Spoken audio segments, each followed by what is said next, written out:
I hope someday, because I don't know how a human gets this, but I hope someday you're able to appreciate not just how many people you impacted, but how deeply and on such a personal level you impacted them. Because people listen to you, because you were listening to them, and you were helping with all the tools that you had to do what you could do. And that's all that we can do. That's all that we can do. So thank you. Thank you so much. At Red, White, and Blue, we just thought, when you did step down, the feeling that I felt was gratitude for what you've done. And so I thought other people might feel that way too, and would just want to express that gratitude. So we asked if people would want to not only sign their names to a thank you card, but perhaps even write a message.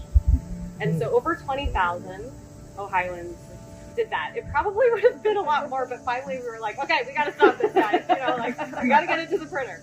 So this is a phone book of a thank you card. There's that many messages. It's just, it goes on and on. Oh my goodness. Yeah. Oh my goodness. These messages. My niece made it.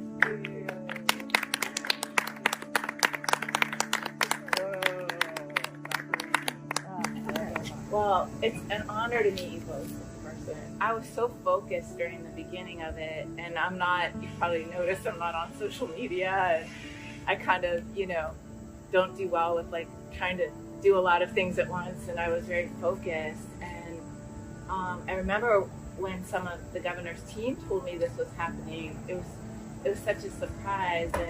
But so in a way it did help me though, because you know, I'm not a public speaker. I wasn't trained for politics. And then I knew that you guys were out there. So even though I was afraid of the camera, I would just try to like channel, like there's somebody just sitting there on the other side of that camera. And it made it easier for me to speak because then it was a conversation. When it all happened, I remember thinking, and when I first met the people who designed with George W. Bush the plan, the non-pharmaceutical interventions, that's all you've got if the big one hits.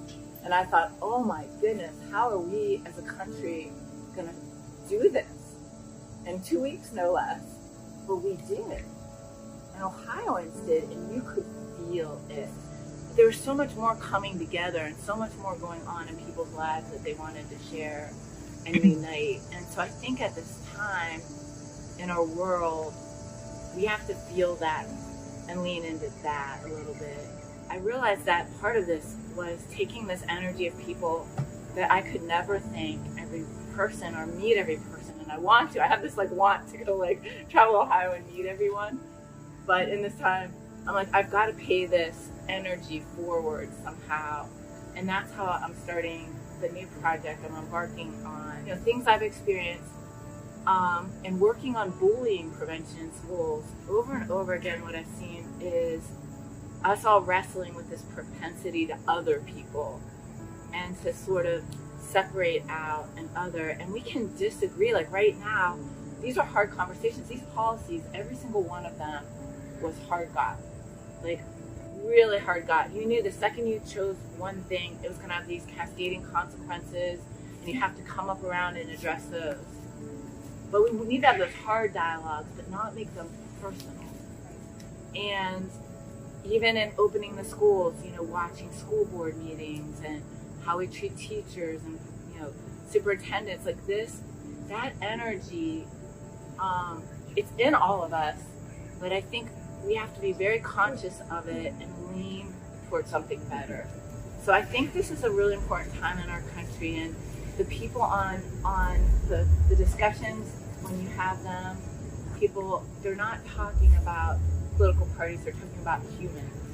And what you did on the fan club with people helping each other, I think that energy is there. We felt it in that moment.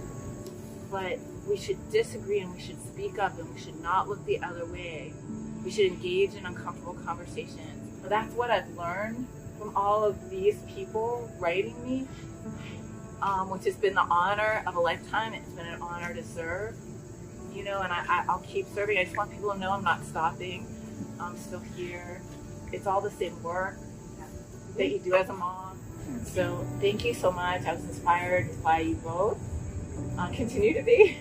And I just want to say, if this is on the fan page, which I'm hoping it is, you know, to people there that I haven't, you know, I try to stay out of things. Whatever I speak, it can be taken out of context, but I wanted from the bottom of my heart to say thank you and just let you know that I'm still here, and keep fighting the good fight and doing this together. So thank you, much love.